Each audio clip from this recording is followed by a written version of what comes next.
How sweet. You shouldn't have. Good evening, I'm Elliott Forrest, and welcome to the second installment of our Inside Look series, where we take you behind the scenes in new Broadway shows. If you want to find out about the rest of the series, and we have 2 more planned right now for this series, make sure and go to thegreenspace.org. Tonight, I'm joined by the creative team and members of the cast of the new musical If Then. It also stars Idina Menzel and James Snyder. Previews begin March 5th at the Richard Rodgers Theater. Please welcome the creative team of If Then.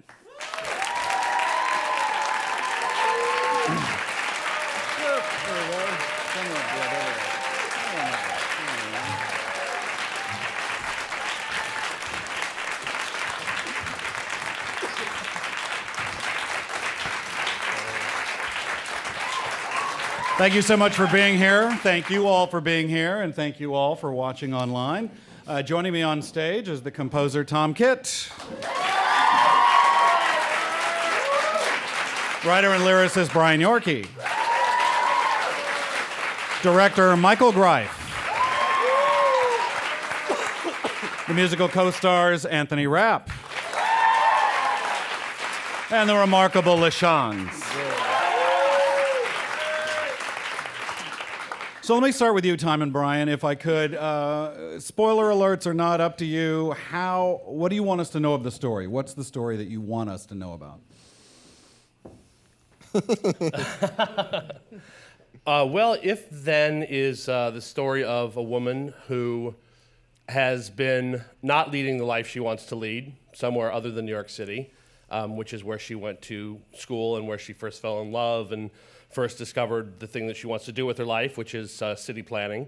But she's been living for many years somewhere else, and she decides, sort of on the cusp of turning 40, that she's going to leave a loveless marriage and return to New York City to start her life over.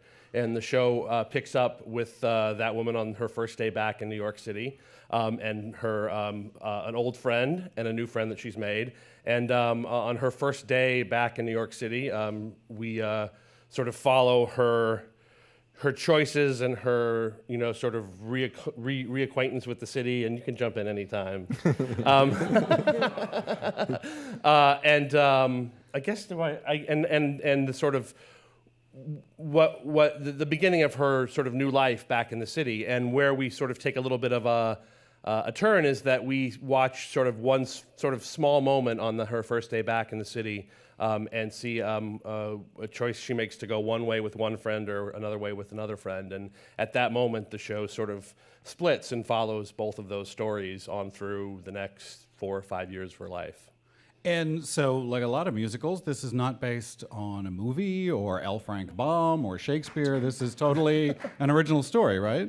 Yeah, well, I think, we were wanting to write a story about choice and chance. Tom and I and David Stone were talking about sort of what we wanted to write about, and Tom actually originally sort of brought us to this sort of area of concern, and we came up with this idea. It actually sort of came out of there's an O. Henry story from long, long ago called The Roads of Destiny, which you can all look up and read for yourself, or not, but it is on the internet. And it was sort of, it did a similar thing. It looked at a man who makes 2 sort of choices at a crossroads and sort of the way his life plays out.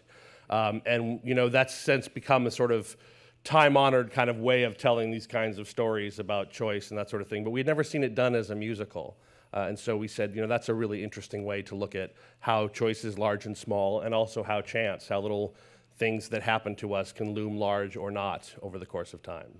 I'm curious, too, because I'm guessing as creators, book writer and composer, lots of ideas come. You go, oh, that'd be good, or that would be good. When do you know, I'm going to commit to this for the next, 2 or 3 years of your life?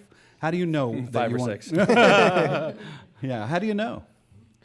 I think it's an instinct. It's something that feels, that it opens your mind and your heart as a writer. Something you will feel lucky to be in a room with people like this working on for those 5 or 6 years. But I know for me, I always want to find a story that resonates with me, and that I want to sit in an audience and feel their reactions and their responses, and feel like I've said something with a story, with my music, that really wants to be in the world, and that I hope an audience is glad is in the world. And certainly for If Then, this idea of choice and chance and roads we've taken and roads we haven't taken, and where are we destined to end up somewhere? Are we destined, or are there multiple paths that could lead us to happiness, or not happy paths? But certainly, I think that those questions are things that really resonate with me and seem like very fertile ground to write a musical about. I also think the answer is in your question. It's sort of, you look at an idea and you think, do I really want to spend large portions of 5 years of my life exploring this idea? And right away, that eliminates most ideas that come down the pike or that people present to you. Have you seen this movie? Wouldn't that make a great musical? Maybe. Do I want to spend 5 years of my life on it? No. Michael, this is a bit of a reunion for you, isn't it? It's fantastic. Yeah, tell us about the connections for you. Well, Tom and Brian and I had a particularly fantastic experience working on Next to Normal together. Anthony Rapp was actually my assistant on the off-Broadway production of Next to Normal before it moved on to DC and then back to Broadway. And of course, Adina and Anthony were part of that Rent musical that I also got to be a part of. And LaChanze and I have never worked together, but I think after we met each other and had our first cup of coffee together, it felt like we had worked together for years and years. So I can't tell you how working in an environment of familiarity and trust brings out the best in us all. And I really want to thank these guys for inviting me and thank these guys for saying yes. So it's really wonderful to be working on something new and something unknown, but with the kind of assurance that real history and real trust allow for. Let me ask you how Anthony and LaChanze, you got involved. Was it just saying yes, or were there extensive auditions? How did it come about? Boy, if there had been extensive auditions, I might have been angry at someone. But no, it was like 2.5 years ago, the first reading, and I can't remember honestly if it was like I can't remember which of the people first reached out to me. I honestly don't remember if it was Michael or Tom. I don't remember. Anthony wrote the foreword to the trade paperback publication of Next to Normal. I'm not going to quote this exactly correctly, but it was just beautiful, because he had been a part of Next to Normal in various ways for quite a long time. So we asked him if he would write the foreword, and he wrote a beautiful foreword to it. And at the end of it, he said, "I don't know what words to the effect of, I don't know what Tom and Brian are going to do next, but I sure hope I get to be a part of it." And we were like, all right. So I think that's where it started for us. Wow, we took him at his word. All right, good for me. Hey, smart. No. And you, LaChanze? I came into the project with, I think you were on your second or third reading at that point, or it was considered a reading. It was more like a workshop reading, which is, if some of you aren't familiar with that process, it's when all the creative team comes together and along with the cast, and we sit down and sort of tear the piece apart and then put it back together and just sit around the table and come up with, and just so for the creative team to see how it works, what works, what doesn't work. And I was invited to one of the readings, and I play Elizabeth's the main character that Adina plays. I play her fun and spirited neighbor that helps weave her through both stories, actually, that follow. I'm in both of her stories. But when I came into the project, I sat down and got a look at that script, and I thought, there's nothing like this. I've never played a role like this in my career. I'm usually pretty serious, let's just say that. And I get to wear great shoes. So, well, there's that. Right well, there's away, that. yeah. Well, typically, I play oftentimes period pieces, and so this character, this show is, in my opinion, is nothing like it. It's very modern, and we live in the information age where everything is so quick, and you have to pay attention and follow. But that's how we absorb information these days. We have a lot of screens open at one time, and the great thing about this piece is, for me, it's a modern piece. It's for a sophisticated audience that can absorb quite a bit of information at one time. Yeah. So, like a lot of people, Tom and Brian, I learned everything I know about the Broadway theater from Smash, the TV show. And I'm curious about this creative relationship that you have. When did you first meet? We met in college, actually. Brian and I were put together by Rita Pietropinto, who in those years has become Rita Pietropinto Kitt. But at that time, it was someone I was trying to date, and she thought we would be a good match to write together, and so we wrote 2 shows in college together. What's called the Varsity Show, which is an original book musical written about Columbia life.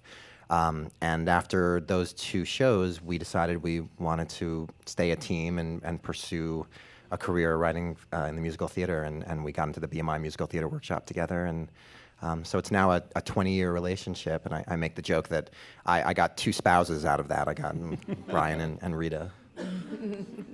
Do you think about where you two fall into this large spectrum? I mean, the actual history of Broadway theater is not that long. It's, a little over 100 years, and clearly after Rodgers and Hammerstein, and then things through Sondheim, and then there's been rock musicals.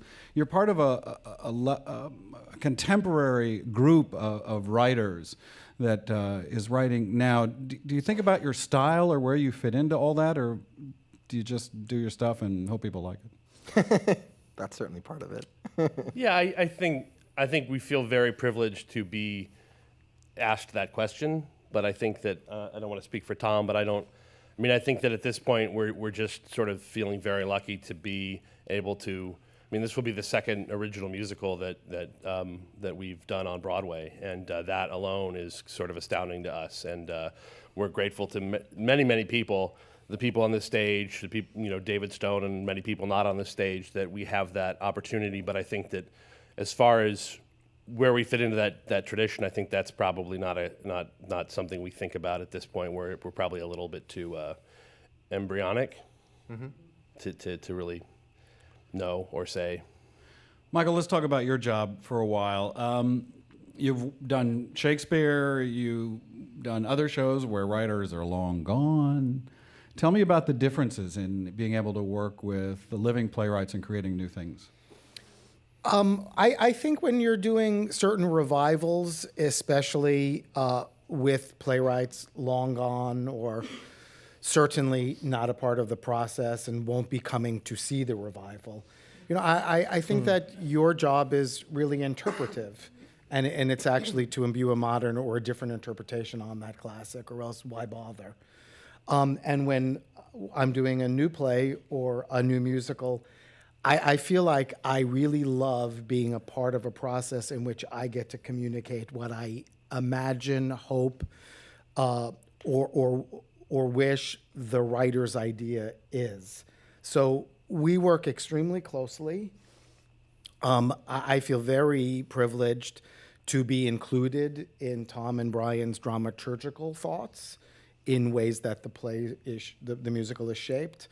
But I really also feel like my real responsibility is to get their ideas across in the clearest or freshest or most imaginative ways. But it's really their stuff, and I like being committed to them and to that.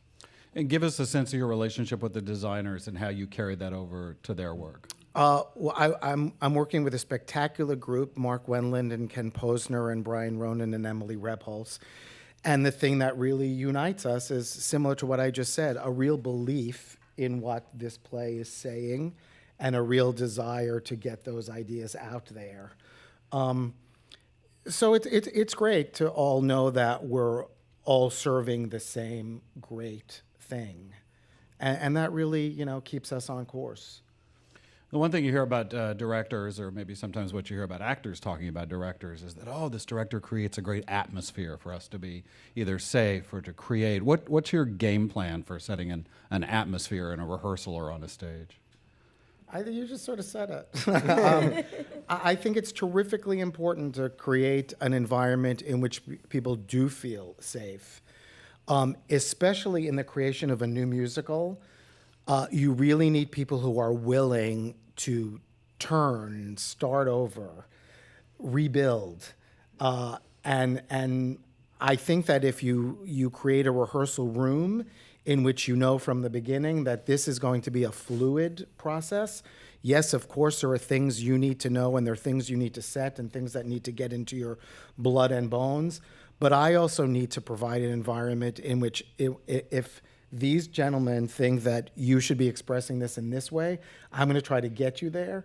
And hopefully I've created an environment for how many weeks in such a way that you'll be able to do that and you won't feel stuck and you won't feel unable to make a move.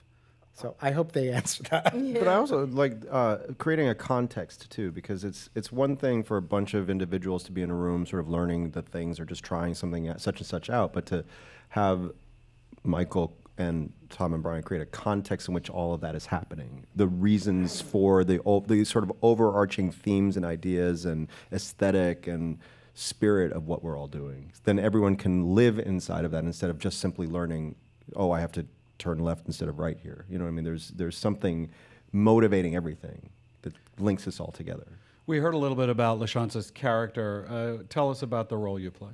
I'm playing Lucas, who's a very, very committed and active activist, housing activist. And Adina's character, Elizabeth, and I went to college together, undergrad, and we have a long and sort of complicated history as friends that gets interestingly explored upon her return back to New York.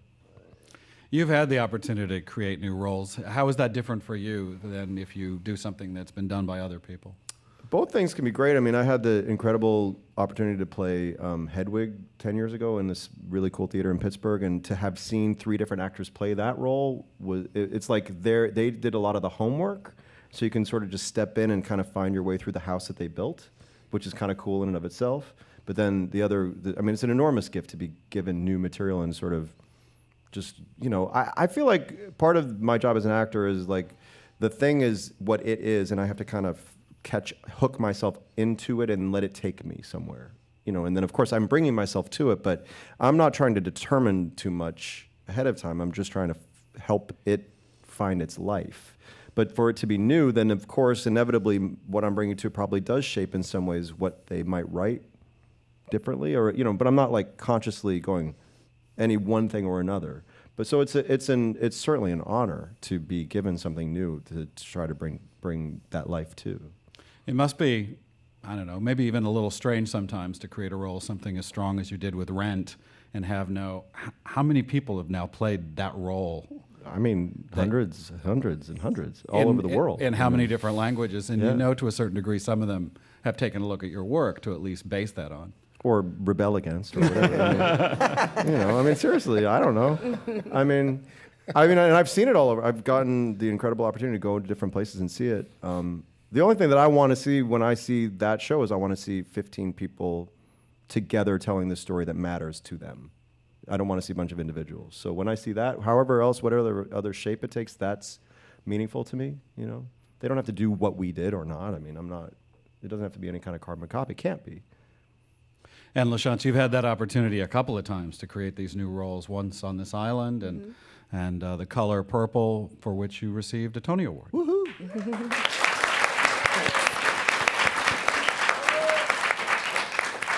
Can you go ahead?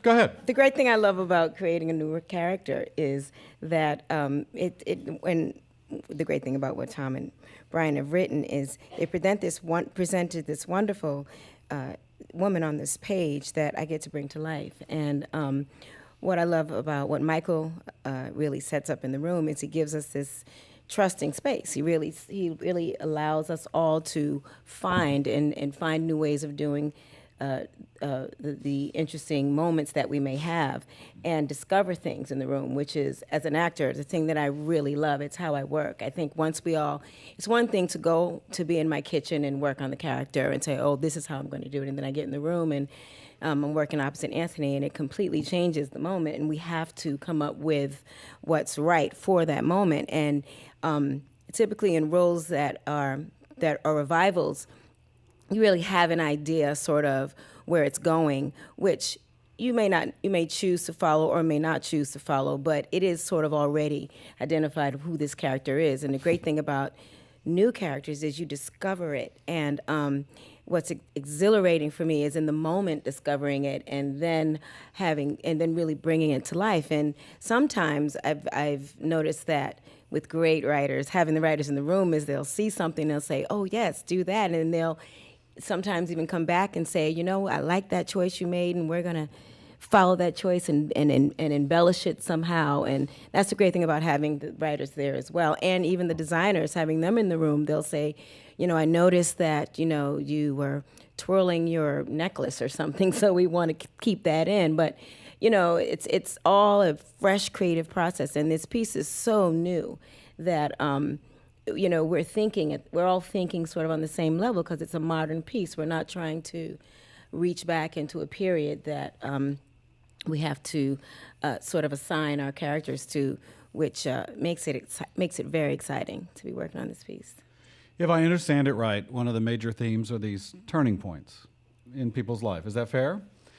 Just curious, in your own personal life, a turning point, a major turning point that you look back on and there was a decision that you made one way or the other that your life would be totally different if you'd made a different choice.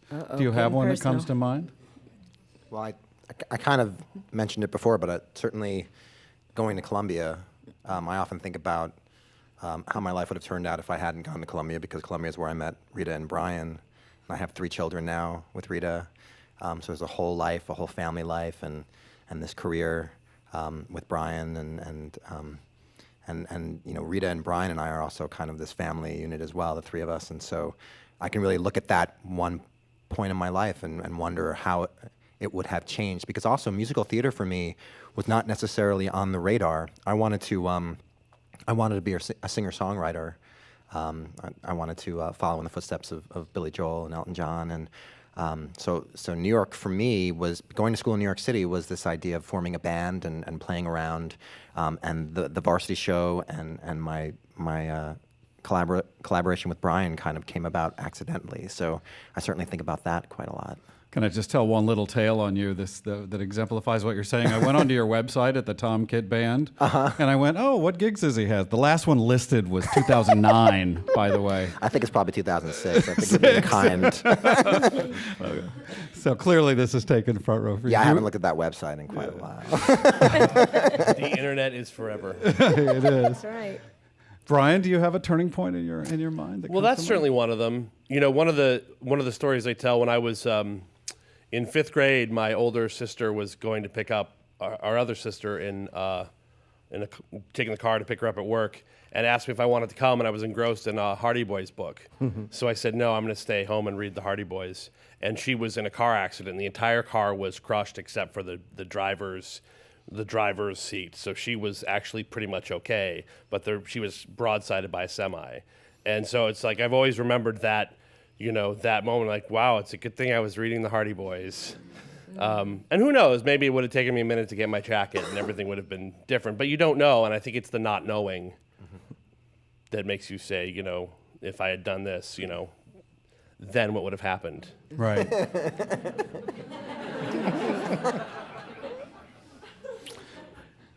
I'm guessing a T-shirt is coming, by the way. I can see it happening. Michael, do you have a turning We're point? going down the line? Yeah, I think it's fun. I often play the what if I'd gone to a different graduate school game. You know, I took stock of all of the other directors who were in these various graduate programs the same year that I began and ended graduate school. And there are many people that we know in this community. And so I always play a little game with myself of what if I had gone there, or what if I had gone there, or that had worked out, or that worked out. Because as we all know, one thing leads to another, and every path is so different. Does this kind of conversation come up during rehearsal? Yes, we talk about these sorts of things a lot. Yeah, I thought so. In 1994, it was like my leanest year ever. I've been working since I have a weird life. I started working professionally when I was 9, you know, which is weird. But I'd been working pretty steadily over those years. In 1994, I hit a major wall and couldn't, like, nothing was happening, and it was really scary. But there were like some big things that I almost got. I couldn't for the life of you now tell you what they were, but they sure seemed important at the time. And then I wound up working at Starbucks. I mean, it was really tough. It was really scary. And then, lo and behold, I had this audition for this 10-performance workshop of this thing called Rent. But had I gotten any number of those other things, I wouldn't have been available to do that 10-performance workshop of Rent.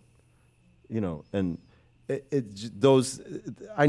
can never have predicted that Rent would have turned into what it would have turned into. But it just seemed like those other things were so important, and I can't even tell you what they were now.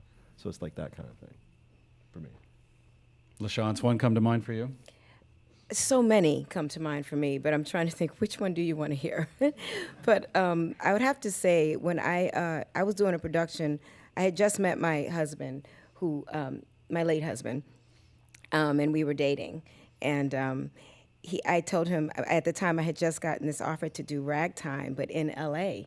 And we had just started dating, but I was so crazy about him. And I said to him, but being the ambitious actress that I am, I said, listen, I have this role and I'm moving to LA for a year. And I said, and I didn't know how to tell him, I'm not breaking up with you, but I'm moving to LA for a year. And I said, just being nice, I said, you can come if you want to, and he said, okay. And he packed up, and he was a trader. Well, and he got up at 6 a.m. here anyway, but he moved to California with me. But he said, if I move with you, our stakes have to change. And I said, what do you mean? And he said, well, So that meant that he was going to ask me to marry him, and he did. So we moved out to LA, and he got up at 3 a.m. so that he could be on the New York schedule for the Bell. And I went to do my Broadway show. Well, then coming into Broadway, my out-of-town show. So, but what if I had not said to him, you want to come? All of that, when we wouldn't have these two beautiful daughters. So, yeah. Let me ask you,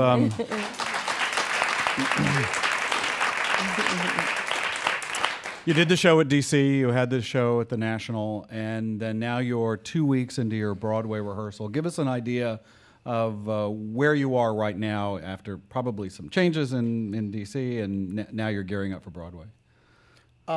It's a really good combination of revisiting material that actually isn't changing, but we know a lot of things now that we didn't know the first time we examined it. So it's really been a pleasure to look at that material and actually talk about how it developed without unconsciously, and now being a little more consciously aware of those changes. So there's that whole fantastic aspect. And then there are brand new musical numbers and brand new scenes and big brand new ideas too that we're also incorporating into that work. So we're active. And it's leaner, meaner. It's like leaner and meaner and clearer and sharper and all those things, without losing the stuff of it. But I think it's clearer, but that without, I think the feedback generally was like people were really impressed in DC, and then some things were a little murkier, and I think that the murky things have gotten largely cleared up. I don't think people really appreciate this too much, that, Broadway musical usually goes through this kind of process, and that there's a big, especially for you guys, there's a big learning curve. Talk to us about, I'm guessing you watch the audience, I guess you listen to the audience, you watch the actors. What are the cues you get to go, we ought to make some changes here or cuts or something? Well, I think the biggest thing is you sit with an audience, night in and night out, show in and show out, and learn from them. I always tell this story about Next to Normal. We had an Act 1 finale in Next to Normal off Broadway that had been the part of the show for years and years, and it was just sort of, we felt like sort of a central song to the show. And every night at second stage, you could literally feel an audience which had generally been with the show sort of begin to grow baffled. Some nights they would grow hostile. Some nights they would just sort of stay baffled. Bafflement might, edge into disinterest. And it's like, it's not actually subjective. You could sit there and you could feel it, or you could, thanks to the sort of way if any of you have been to second stage, there's that little loge section. You could actually go out to the end of it and watch the audience, and I said this before, watch an audience that had been leaning forward watching and sort of started to go like this. And then you realize, you sort of realize, okay, you begin to know exactly where you're losing them. You may not know exactly why, but they give you a very strong indication as to why, especially given exactly when you lose them. And, you have, like I've said before, you have one of two choices. You can write something different, or you can wait outside at intermission and explain it to each and every audience member.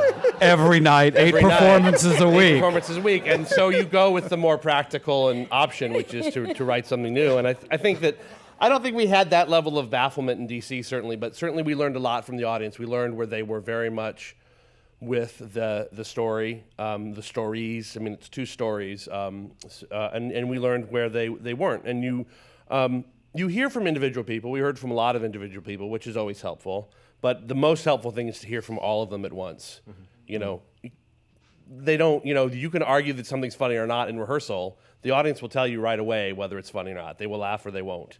They will cry or they won't. They will be silent listening to the scene, or they will be checking the program for a song list and moving their butts in their seats, and you just know. We have a couple of surprises and treats for you, including we're going to set up a microphone here in just a moment in case you have any questions. But first, tell us who Carmel Dean is. Carmel Dean is the musical director for If Then. Carmel is a very established and wonderfully talented musical director. She's also a composer and an arranger. She did vocal arrangements on Spelling Bee. And I met Carmel. I'd been trying to work with her, and she was always busy. And when I started working on American Idiot and I was looking for a musical director, I called her to do the workshop, and she was available, and we struck up a wonderful relationship, a kind of relationship that you just always feel that's where you want to go when you have a new project. And so when If Then started to gear up, I asked her if she would musical direct, and she's been with it from the beginning. So the Greene Space video crew went out, met with her, made this short video piece. We're going to take a look, and I want to ask you a little bit more about her and her work on the other side of this. Go ahead.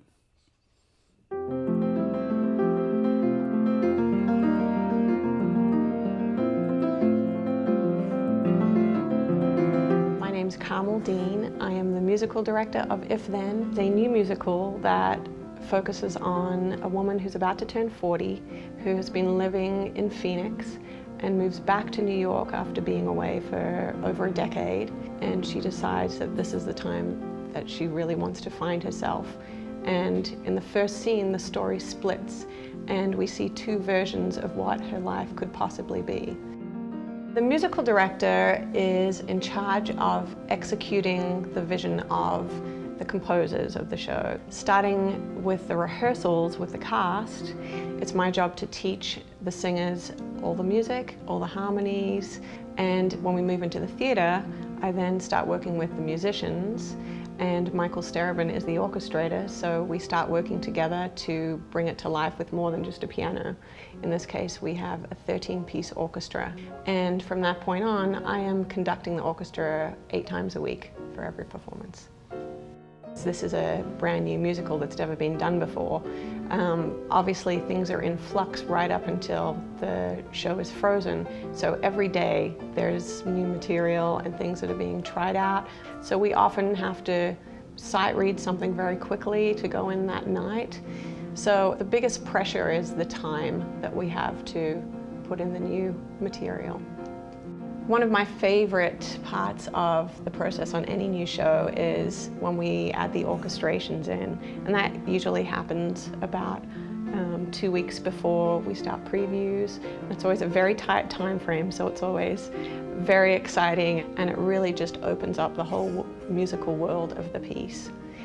And after a few days of band rehearsals, we add the singers in to what's called the Sitzprobe, which is the very first time all the singers and the orchestra are in the room together.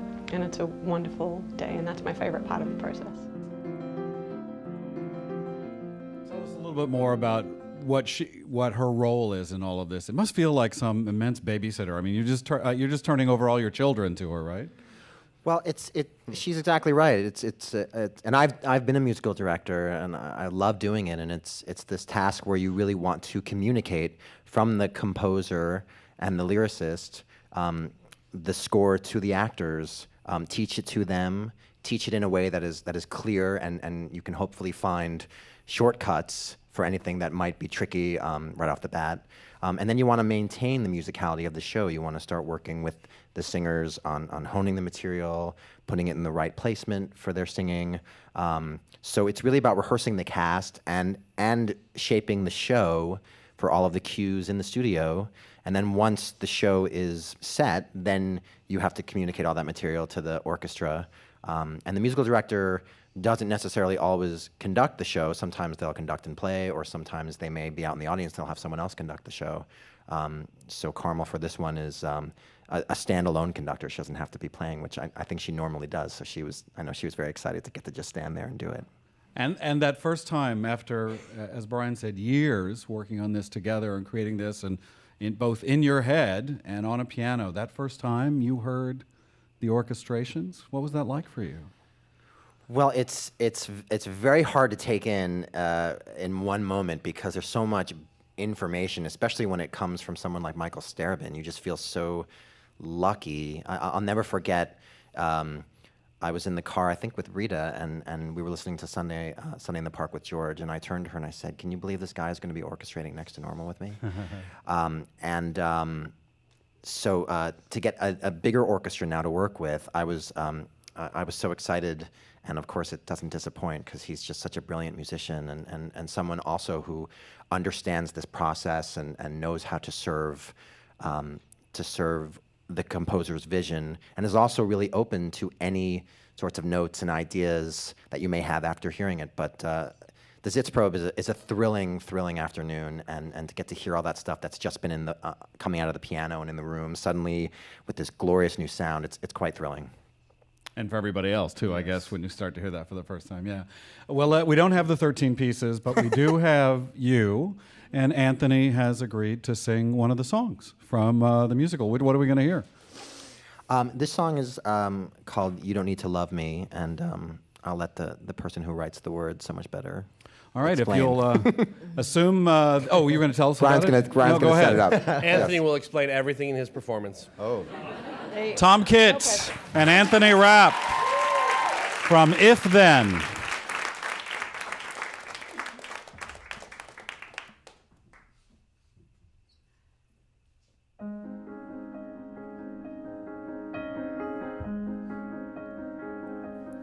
You don't need to love me or tell me that you do.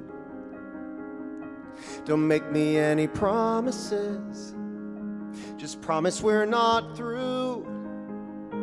Don't give me one damn thing. I won't let you call this greed. Just let me give to you. That's the only thing I need. I know that this can work. If you'd plant one simple seed, you'd see it grow. You don't need to love me to know.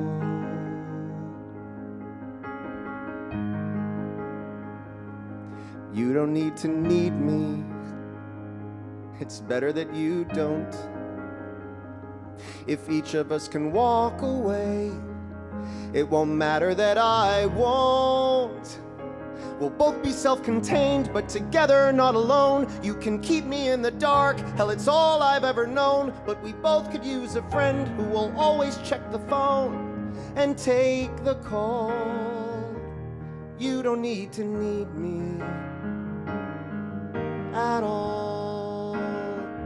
Let me be your emergency contact, your occasional plus one, your excuse to take a sick day when the forecast calls for sun. We can keep on being lonely, but we don't have to be apart. And I'll never even ask you to let me have your heart. So I'll never break your heart. No, I'll never break your heart.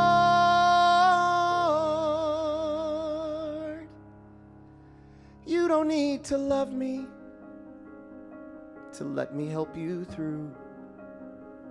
You don't need to confide in me. I've got crap enough for two. You don't need to answer. I'll know before you do. But hear me and believe me. that you don't need to love me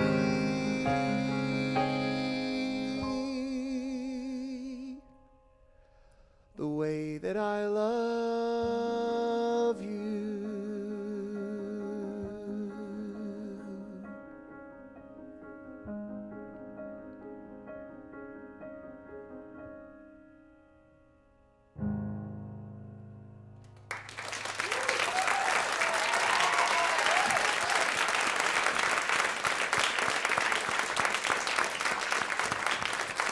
You Don't Need to Love Me from the musical If Then, Anthony Rapp and Michael Kitt.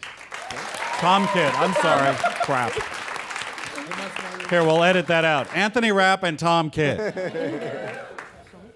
My bad. So I'm curious, Tom and Brian, exactly how you do work. Do you work separately? Do you get in the same room together? Do you email each other? Is it all on top of each other? How does it work? All of the above. We do all those things. We write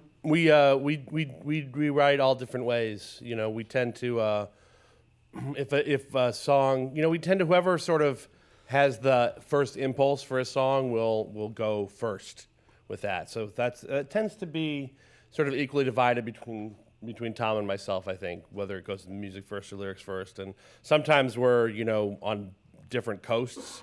We'll do a lot with email, with, you know, emailing lyrics and emailing little, you know, the voice memo on the iPhone is a godsend. I don't know what people did without it. So we do an awful lot of that back and forth. And then we also, you know, we also have learned and have been reminded even very recently that often there's no substitute to sitting down together in the room with the piano and hashing it out, and everything in between. Ricardo, if you want to bring that over, please don't be shy. Just I'll call on you if you come stand here and ask a question. I'd be happy to have you join into the conversation. But I'll keep going if you don't, so it's fine. There was a hand. I saw a hand. Here, come up here. We won't hear you otherwise. Come stand. Hello. Here we go. Yes. Hey, What's your name? My name's Jake. Hey, Jake. What's on your mind? Nice to see you. I have an if-then for you, if you don't mind. Okay. Thank you. Okay, so I had two choices of high schools to go to. One was where all my friends were going, and sort of in the ghetto. Didn't have a very big arts program. I'm nervous. Take a deep breath. So I chose to go to the other one because it was actually closer to home. Ended up in the arts program at my high school, and my theater teacher was like, "Oh, you should listen to this. It's called Rent." Yeah, so that's where my sort of love of theater came in. So there's that. My junior year of high school, we went to New York. It was my first trip to New York, and my first Broadway show was The Color Purple, starring LaChanze, and that was kind of magical, to say the least. And that's when I decided I was going to move to New York on that wonderful evening. So I moved to New York after college, where I discovered Next to Normal. And that was the first show where I was like, this is what I should be doing. That's what I sing. This is the kind of stuff. So there's that. And then I moved to New York, and my very first audition in New York was for Bring It On the Musical. So if I would have chosen to go to that high school where all my friends went, I wouldn't have discovered your show, I wouldn't have seen you, and I wouldn't have sung for you for the very first time in New York. So thank you for bringing me here. Thank you. Thanks for that. And you probably wouldn't have been here tonight. What's your name? My name's Tracy. Hey, Tracy. I saw the show in DC a couple times, and I have a question for you guys and also for Mr. Greif. So I know you play the same characters in both stories, but is there a way that you approach your character in either like differently in either circumstance to ground yourself maybe in the plot or like in those circumstances in terms of her life or your character's life? But it really is the circumstances that tell you what it is. So yeah, the dynamics between my character and Adina's character are quite different in the two lives. And so yeah, that just that changes the moment-to-moment reality of how we are with each other. Mm. So that's just getting, you know, I think part of our job is to get incredibly specific to know for sure among ourselves exactly what the truths are, what the given circumstances are of each of the stories. so that's in our being. Like he said when he was talking about blood and bones, I feel like that's part of the act. You have to absorb it into the core of yourself. So then you sort of rehearse those. Sometimes there's some quick transitions, like there's that scene in Act 2 where I'm with her in the one life and then with her in the other life, and those circumstances couldn't be more different. Right. And the first time we ran those two scenes back to back, it was very disconcerting, frankly. It was very strange. But then you just sort of like stitch it up, in a certain way, and then the wiring inside you just gets used to it. So it becomes sort of like a switch that you just go, suddenly the light's on, then the light's off.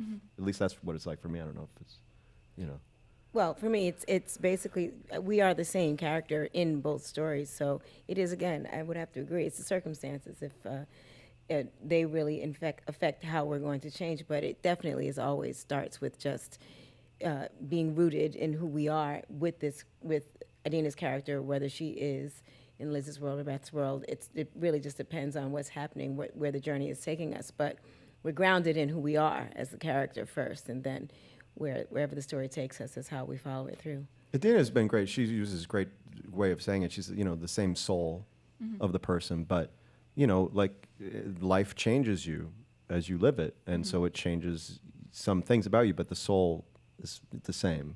Right, you're still the same person. In fact, even though you came here tonight and didn't go home and watch TV, you're still the same person.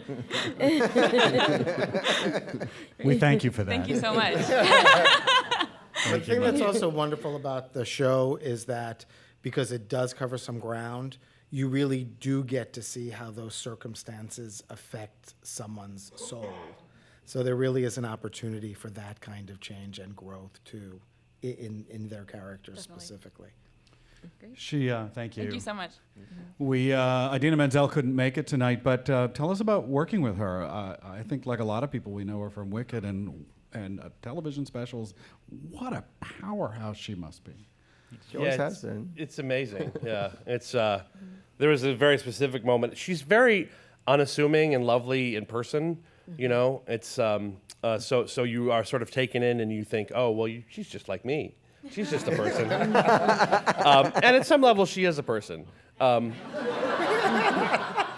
she's also, I said this to her, we wrote a song, we'd been trying to write a song for a certain spot, and we finally wrote it, and then she sang it. And there was this moment, I was in rehearsal, I think it was for our last reading, last reading, and she was singing it in rehearsal. We weren't even doing the reading yet. We were just rehearsing it. She was singing it, and I burst into tears. And it was. And afterwards, I said, and I turned into a babbling idiot like I do whenever I talk to anyone I admire.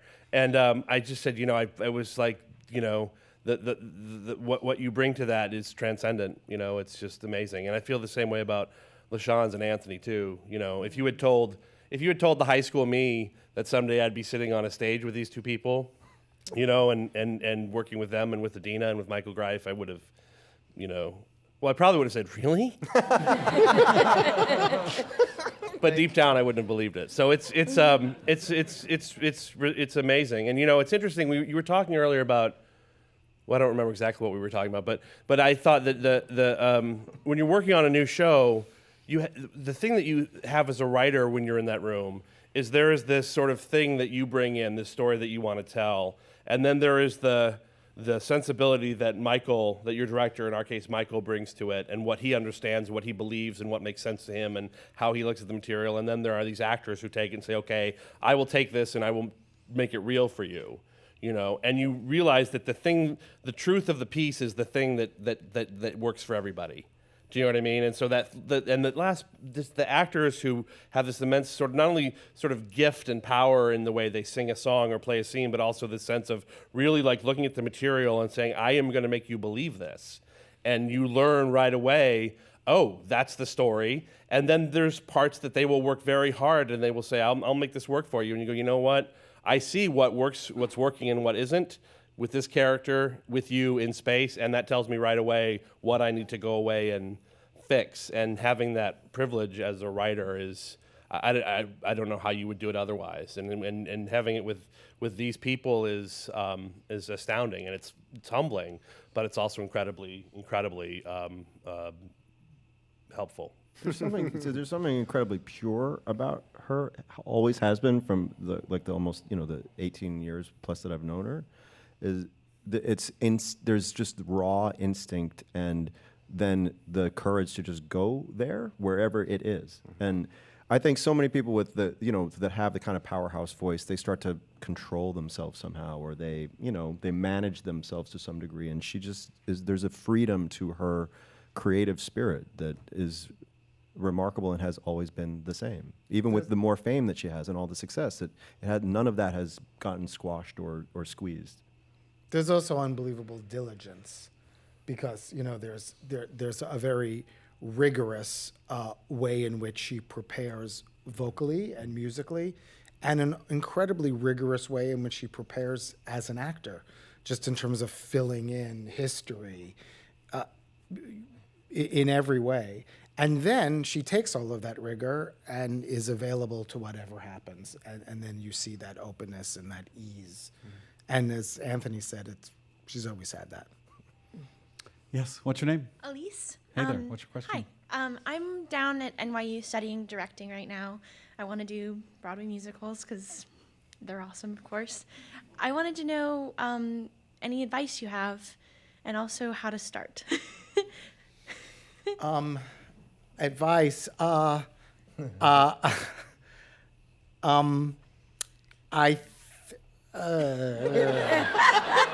So what was that graduate school thing you mentioned earlier?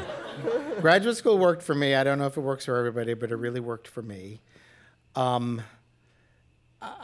would say see a lot of things and expose yourself to a lot of things, and expose yourself to a lot of different kinds of work, because I think we all find that we're always excited when innovation meets up with the Broadway musical. Mm-hmm. And a wonderful way to expose yourself to that innovation is to get out there and see work all over the place, all over the country, in other countries, mm-hmm. And now the interwebs make it very easier to do that.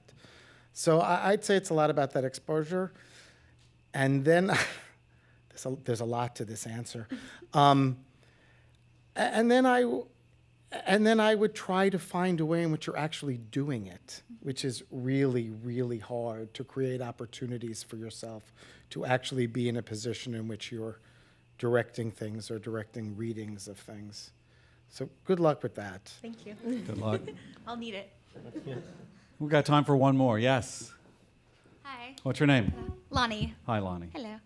This is for Tom and Brian. I'm wondering, when your show is cast, but you're still working on music and lyrics, how do the nuances of your actors, impact and inspire the changes you make?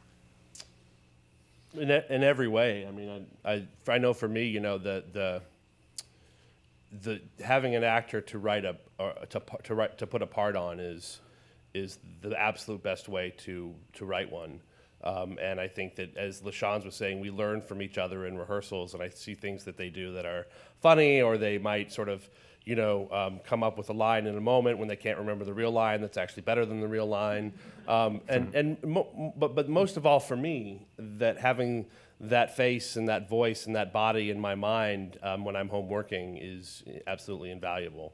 Mm-hmm. Yeah, and certainly musically, because there's two things. I have to write the appropriate music for the character, but I also have to write really great music for this astounding performer that is playing this character. And you want to do justice to both. And you can tell, and you bring something in, and anything new is going to be exciting, but you can see when it really grabs hold of them, and it lights something. And there's nothing, Brian and I often talk about this, and I think we first really discovered it. We certainly discovered it in college, but at BMI, when I started to branch out and do musical directing, and I started working with some Broadway performers, and some of those performers would come in and sing our songs. And that in itself for us has always been the be-all, end-all, to have someone come and interpret your material. It just never gets old. And certainly with this caliber of actor that we're working with, what they do with our songs, I learn a lot from that. And I may bring in something that I feel I've spent time really putting down on paper, but then there's a whole new learning process when they start singing it. Thank you have so to be much. careful, though, because they can make stuff that's not good seem good. You have to really sort of look at it hard and like, is that really working, or is it just that Anthony Rapp is so cute? Before we wrap up tonight, I've got a couple of bits of business to do. Everyone who bought a ticket for this event was automatically entered into a drawing along with the people who watched our video of Carmel Dean, who watched it online, who could correctly answer the question, and the winner gets tickets to the show. Ooh. And the question was, how big is the orchestra of If Then? Anybody, do you remember? 13, that's right. And the people who identified it were Daniel Dorrance of New York and Catherine Kitt of Sleepy Hollow. Are they here? Are you here? Wow. No? They're not here? You don't have to be present to win. It's okay. They'll be getting tickets, so congratulations to them. We will... Catherine Kitt, in particular, needed tickets. Yes, yes. Is she in the show? That's my sister. Not yet. That's your sister? Is that really? Wah, wah. Yeah. I can't speak for whether she knew how many pieces were in the orchestra when she answered that question. That's against the sweepstakes rules of New York State, I think. I think you need to draw a new winner. Wow. I won't say anything if you won't say anything. I think she should go. I did have one quick lightning round before we go. So this is the shortest answers possible, okay? So yes, no, short answers. Are you ready? Anthony Rapp, my favorite musical, Dazed and Confused. Will it be a musical? No. You were in The Help? How about a musical of that? Going to happen? No way. Okay, all right. Tom, name a chord you'll never use. Wow. An F sharp 7 over G. I probably won't use that chord, but you never know. Okay, I'm gonna hold you to that.